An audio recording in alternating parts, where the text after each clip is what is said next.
नमस्कार दोस्तों, हम आज आप लोगों को कजरी गीत लेकर के आए हैं। चलिए कजरी गीत सुनिए, आस्कानंद लीजिए, वीडियो पर अंत तक बने रहिए। लाइक करिए, शेयर करिए, कमेंट करिए। चलिए आप लोग कजरी गीत सुनाते हैं।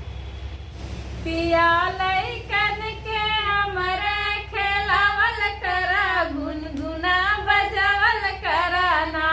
पिया लइकन के हमरे खेलावल करा, गुनगुना बजावल करा ना।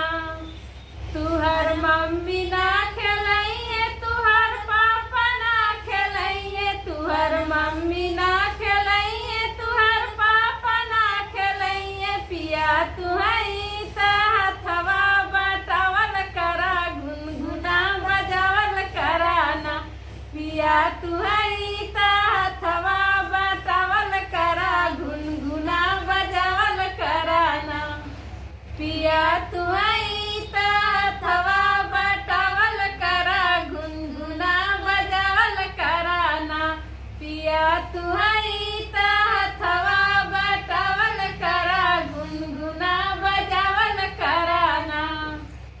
पिया लड़कन के हमरे खेलावल करा, गुनगुना बजावल करा ना।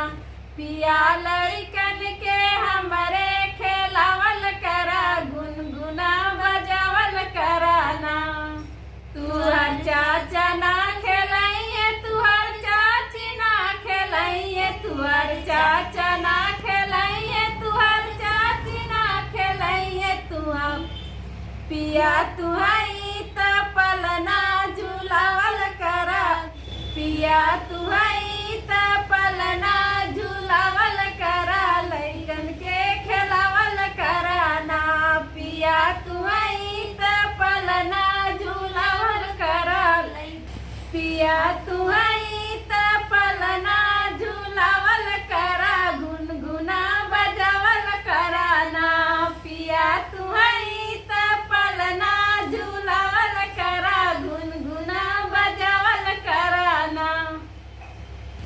पिया तुहई त लइकन के खेलावल करा, झुनझुना बजावल करा ना। पिया तुहई त लइकन के खेलावल करा, झुनझुना बजावल करा ना।